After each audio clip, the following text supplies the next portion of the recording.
ಅಮ್ಮ ಬಾ, ಒಳಗ್ ಬಾ.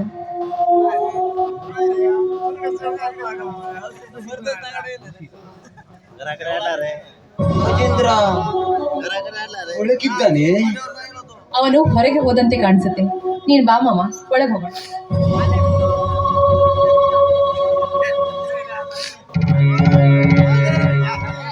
ಶೀರ್ವತಿ, ಇವ್ರ್ಯಾರೇ? ಇವನು ನಮ್ಮ ಮಾವ. ಇರಬಹುದು. ಅದಕ್ಕೆ ಎಲ್ಲಿ ಕರ್ಕೊಂಡು ಹೋಗ್ತಿದ್ಯಾ? ನೋಡಮ್ಮ, ಹೊಟ್ಟೆ ಹಸುವಿನಿಂದ ಬಳಲ್ತಾ ಇದ್ದಾನೆ. ಅದಕ್ಕೆ ಸ್ನಾನ ಮಾಡಿಸಿ ಹೊಟ್ಟೆ ತುಂಬ ಊಟ ಬಡಿಸೋಣ ಅಂತ ಒಳಗೆ ಕರ್ಕೊಂಡು ಹೋಗ್ತಾ ಇದ್ದೆ. ಅದಕ್ಕಾಗಿ ಒಳಗಡೆ ಕರ್ಕೊಂಡು ಹೋಗ್ತಿದ್ಯಾ? ಹೌದಮ್ಮ. ಹೀಗೆ ಬೀದಿ ಬೀದಿಯಲ್ಲಿ ತಿರ್ಗೋರ್ನ ಕರ್ಕೊಂಡ್ಬಂದು ಸ್ನಾನ ಮಾಡಿಸಿ ಊಟ ಬಡಿಸೋದಕ್ಕೆ ಇದೇನು ಧರ್ಮಛತ್ರ ಅಂತ ಮಾಡಿದ್ಯಾ? ಹಾಗೆಲ್ಲ ಮಾತಾಡ್ಬೇಡಮ್ಮ. ಅವನು ಭಿಕ್ಷುಕನಲ್ಲ, ಅವನು ನನ್ನ ಮಾವ. ಇರಬಹುದು. ಹಾಗಂತ ಅವನನ್ನು ನೇರವಾಗಿ ಒಳಗೆ ಕರ್ಕೊಂಡು ಹೋಗೋದ? ನೋಡು, ನೀನು ಹಾಗೂ ಅವನಿಗೆ ಊಟ ಮಾಡಿಸ್ಲೇಬೇಕು ಅಂತಿದ್ರೆ ಆ ಮೂಲೆಯಲ್ಲಿ ಕೂರಿಸಿ ಊಟ ಹಾಕು. ಅದನ್ನು ಬಿಟ್ಟು ಅವನನ್ನು ಒಳಗೆ ಕರೆದೇ ಊಟ ಹಾಕ್ತೀನಿ ಅನ್ನಂಗಿದ್ರೆ ನೀನು ಅವನ ಜೊತೆನೆ ಹೋಗೋದು. ನಾನು ರಾಜೇಂದ್ರನ ಮಾವ. ಈ ಮನೆಯಲ್ಲಿ ನನಗೂ ಮಾವ ನೋಡಮ್ಮ, ನಮ್ಮ ಮಾವ ಹೀಗೆ ಏನೇನೋ ಮೊದಲಿಂದನೂ ಮಾತಾಡ್ತಾ ಇರ್ತಾನೆ.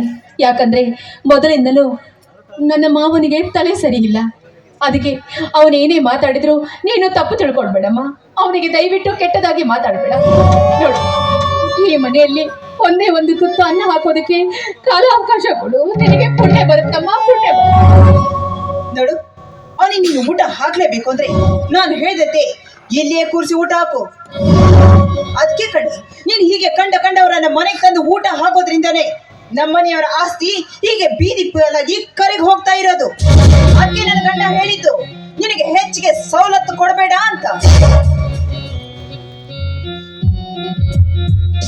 ಇದೆಲ್ಲ ಏನು ಚೀಲ? ನನಗೆ ಬಡಿಸಬೇಕೆಂದ ತುತ್ತು ಕೂಳಿಗಾಗಿ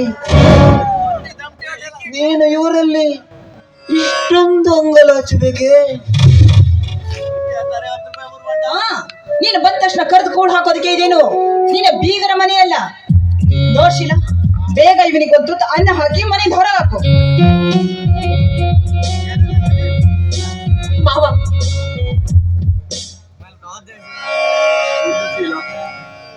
ಅವರು ಹೇಳಿದಂತೆ ನಾನು ಈ ಮನೆಯಲ್ಲೇ ಕುಳಿತುಕೊಳ್ಳುವೆ. ಇಲ್ಲೇ ನೀನು ನನಗೆ ತುತ್ತನ್ನ ತಂದು ಹಾಕು ಬಿಡು. ಎಂದಾದರೂ ಹೊಟ್ಟೆ ತುಂಬ ಊಟ ಮಾಡಿ ಇಲ್ಲಿಂದ ಹೊರಟು ಹೋಗುತ್ತೇನೆ. ಮಾವ, ನೀನು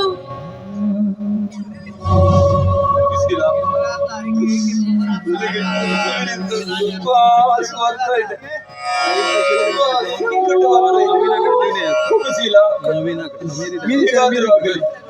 ನನಗೆ ತುತ್ತನ್ನು ದೊರೆತರೆ ಸಾಕು.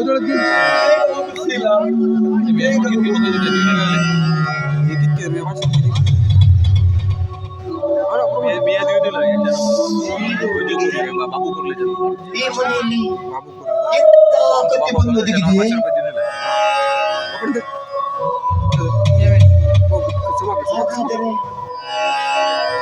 ರಾಜೇಂದ್ರ ಹೆಂಡತಿಯ ಕೈಯಲ್ಲಿ ಗುಲಾಮನಾಗಿರುವನೆ.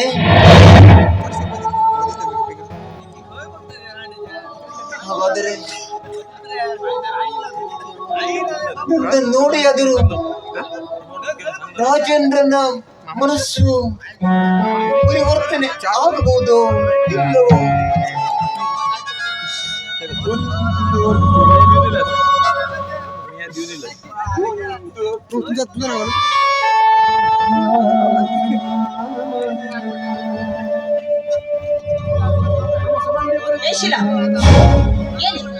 ನಾವು ತಿನ್ನೋ ತಾಟಿನಲ್ಲಿ ಅವನಿಗೆ ಊಟ ಹಾಕ್ತಿದ್ಯಾ? ಹೌದಮ್ಮ. ಏಯ್, ನೀನು ಅವನಿಗೆ ಆ ತಾಟಿನಲ್ಲಿ ಊಟ ಹಾಕಿದ್ದೆ ಆದ್ರೆ ಪರಿಣಾಮ ನೆಟ್ಟಿಗಿರಲ್ಲ. ಇದೇ ಮಾತಾಡ್ತಾ ಇದ್ದೀನಿ.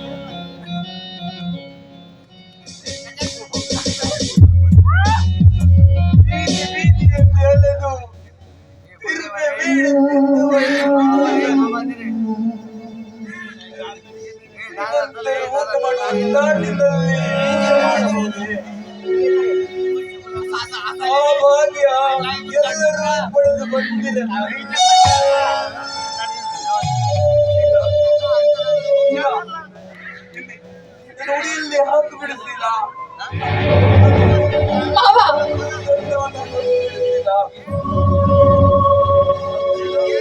ನನಗೆ ಹೊಟ್ಟೆ ಹಸಿತಾ ಇದೆ. ನಾನು ಬೇಗ ಊಟ ಮಾಡಬೇಕು ಆಗುತ್ತಿಲ್ಲ. ಮಾವ ಇದೇನ್ ಹೇಳ್ತಾ ಇದ್ದೆ ಮಾವ? ತಟ್ಟೆಯಿಂದ ಅನ್ನ ನಿನ್ನ ಒಡಲಿಗೆ ಹಾಕ್ಬೇಕೆ? ಅಯ್ಯೋ ದೇವ್ರೆ.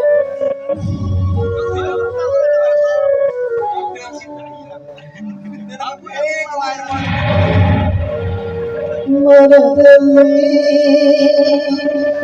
ಆಸೆಯ ಬೇರೆ ಬದುಕಲ್ಲಿ ನಡೆಯುವುದೇ ಬೇರೆ ಮನದಲ್ಲಿ ಆಸೆಯ ಬೇರೆ ಬದುಕಲ್ಲಿ ನಡೆಯುವುದೇ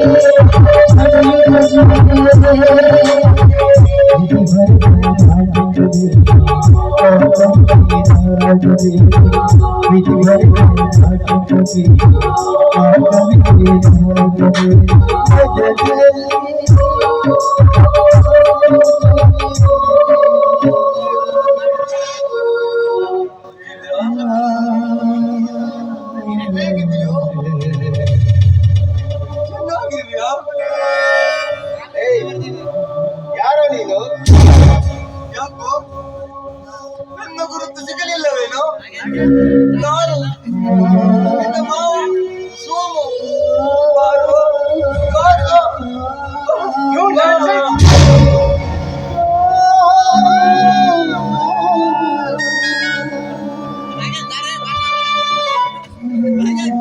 ರಾಜೇಂದ್ರ ಹೊಳೆ, ರಾಜೇಂದ್ರ ಹೊಳೆ. ನಿನಗೆ ತೃಪ್ತಿ ಆಗುವವರೆಗೂ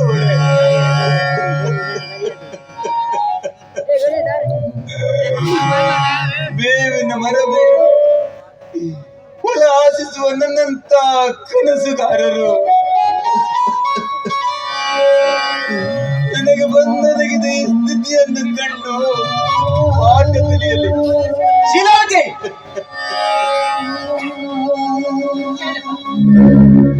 ಇವನ್ಯಾರೇ? ಇವನನ್ನೇಕೆ ಇಲ್ಲಿಗೆ ಕರೆ ತಂದಿರುವೆ? ಯಾಕೋ ಯಾಕೆ ಈ ರೀತಿ ಮಾತಾಡ್ತಾ ಇದ್ದೀರಾ?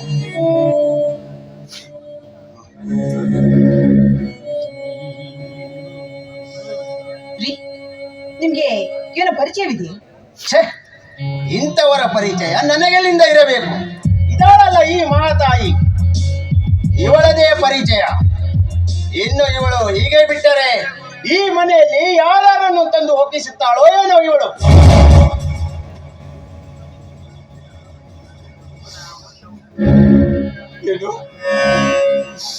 ನಾನು ಯಾರೆಂಬುದು ನಿನಗೆ ಪರಿಚಯ ಇಲ್ಲವೇ?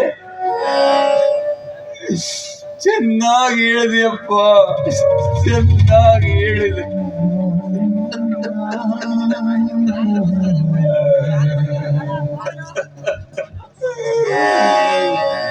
ನಮ್ಮ ಕಣ್ಣುಗಳಿಗೆ ಸಾವಿರಾರು ಕುರಿಗಳು ಒಂದೇ ತರ ಕಂಡಿದರು.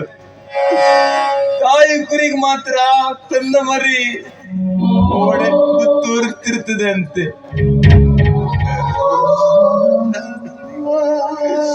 ಇದೇ ಕೈಯಿಂದ ಉಣಿಸಿ, ಇದೇ ಕೈಯಿಂದ ಬೆಳೆಸಿದ ನಿನಗೆ ನಾನು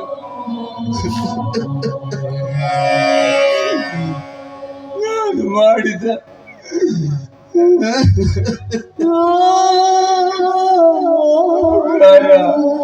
ಈ ಪಾಪಿ ಉಪಕಾರವನ್ನು ಮರೆತು ಬಿಟ್ಟಿರುವೇನೋ. ಶೀಲಾವತಿ, ಮೊದಲು ಇವನನ್ನು ಹೊರಗೆ ಹಾಕುವೆಯೋ ಅಥವಾ? ಬೇಡ ಬಾಬಾ, ಇನ್ನೇನಾದ್ರೂ ನೀನು ಮಾತನಾಡಿದ್ದೇ ನಿಜವಾದ್ರೆ ಈ ಮನೆಯಲ್ಲಿ ನನಗೆ ಸಿಗುವ ಒಂದು ತುತ್ತು ಅನ್ನವು ಸಿಗದಂತಾಗುತ್ತದೆ ಮಾವ, ಸಿಗದಂತಾಗುತ್ತದೆ. ಎಷ್ಟೆಂದು ನೆನೆಯುತ್ತಿರಲಿ ಶೀಲ ನಿನ್ನ ಉಪಕಾರವನ್ನು.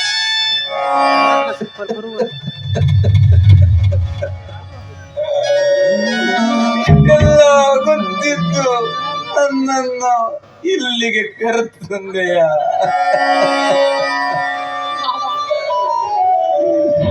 ನೀವೆಲ್ಲರೂ ಸೇರಿ ನನಗೆ ಹೊಡೆಯಬೇಕೆಂಬ ವಂಚನ್ನು ಎಷ್ಟು ದಿನದಿಂದ ಕುಳಿತಿದ್ದಿರಿ. ಈಗಲಾದರೂ ಸಂತೋಷವಾಯಿತೇನೆ ನಿನ್ನ ಮನಕ್ಕೆ. ಶೀಲಾವತಿ, ನಾನ್ ಬದುಕಿರುವುದು ನಿಮಗೆ ಮನಸ್ಸಿಲ್ಲವೆಂದರೆ ಹೇಳಿಬಿಡಿ, ಒಂದು ದೊಡ್ಡ ವಿಷ ಕುಡಿದು ಪ್ರಾಣವನ್ನು ಕಳೆದುಕೊಂಡು ಬಿಡುವೆ. ಮಾವ, ಯಾಕೆ ಈ ರೀತಿ ಮಾತಾಡ್ತೀರಿ? ಶೀಲಾವತಿ, ಮೊದಲು ಇವನನ್ನು ಹೊರಗೆ ಹಾಕುವೆಯೋ ಅಥವಾ ನಾನೇ ಇವನನ್ನು ಒದ್ದು ಹೊರಗೆ ಹಾಕಲು? ಬೇಡಪ್ಪ, ಬೇಡ. ನೀವು ಯಾರು ನನಗೆ ಹೊರಗೆ ಹಾಕುವುದು ಬೇಡ.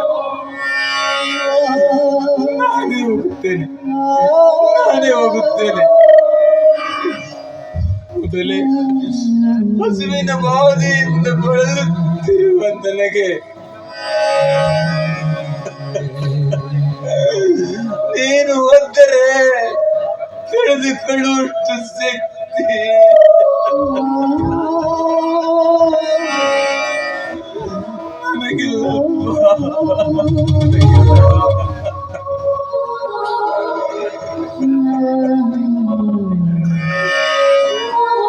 ದೇವನ ಮಂದಿರದಲ್ಲಿ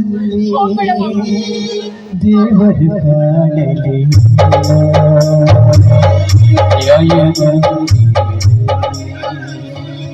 ಏನ್ರಿ ಛೆ, ಈ ತರ ಗಲಾಟೆ ಮನೆಯಲ್ಲಿ ಅಲ್ಲ, ಈ ತಲೆ ಕೆಟ್ಟವ್ರನ್ನೆಲ್ಲ ತಂದು ಈ ರೀತಿ ಜಾತಂತ ಮಾಡ್ತಾ ಇದ್ರೆ ಹೇಗ್ರಿ ಸಹಿಸ್ಕೊಂಡಿರೋದು? ಮೊದಲು ಇವಳನ್ನ ಮನೆಯಿಂದ ಹೊರಗಾಕಿ ಯಾವಳಾದ್ರೂ ಬೇರೆ ಕೆಲಸದವಳನ್ನ ತಂದಿಟ್ರೆ ಆಯ್ತು. ಮೇಡಮ್, ದಯವಿಟ್ಟು ದಯವಿಟ್ಟು ನನ್ನನ್ನು ಹೊರಗೆ ಹಾಕ್ಬೇಡಮ್ಮ. ನಿನ್ನ ಕೈ ಮುಗಿದು ಕೇಳ್ಕೊಳ್ತೀನಿ. ಈ ಮನೆಯಿಂದ ಹೊರಗೆ ಹೋದ್ರೆ ನನಗೆ ಯಾರೂ ದಿಕ್ಕಿಲ್ಲಮ್ಮ. ನೋಡು, ಇನ್ ಮುಂದೆ ಯಾರನ್ನು ಸಹಿತ ಈ ಮನೆಗೆ ಕರೆತರಲಾರೆ. ಹಾಗಾದ್ರೆ ನಾವ್ ಹೇಳ್ದಂತೆ ಕೇಳ್ಕೊಂಡು ಹೇಳ್ದಷ್ಟು ಕೆಲಸ ಮಾಡ್ಕೊಂಡು ಬಿದ್ದಿರ್ಬೇಕಷ್ಟೇ. ಸರಿ ಅಮ್ಮ, ಇನ್ನು ಮುಂದೆ ನೀ ಹೇಳ್ದಂತೆ ಕೇಳಿಕೊಂಡೆ. ಶೀಲವತಿ, ಕಣ್ಣೀರು ಹಾಕುತ್ತಾ ಹೀಗೆ ನಿಲ್ಲುವೆಯೋ ಅಥವಾ ಒಳಗೆ ಹೋಗಿ ಕೆಲಸ ನೋಡಿಕೊಳ್ಳುವೆಯೋ? ಆಗ್ಲಪ್ಪ. ರೀ, ಬೆಳಿಗ್ಗೆಯಿಂದ ಈ ಹಾಳಾದ ಗಲಾಟೆಯನ್ನ ನೋಡಿ ನೋಡಿ ನನಗಂತೂ ತುಂಬಾನೇ ತಲೆ ನೋಯ್ತಿದೆ. ಬನ್ನಿ, ಸ್ಟ್ರಾಂಗ್ ಆಗಿ 2 ಕಾಫಿ ಕುಡಿಯೋಣ. ಹೌದು, ಈ ಗದ್ದಲದಲ್ಲಿ ನಾನು ಕಾಫಿ ಕುಡಿಯುವುದನ್ನೇ ಮರೆತು ಬಿಟ್ಟಿದ್ದೆ. ನಡೆ.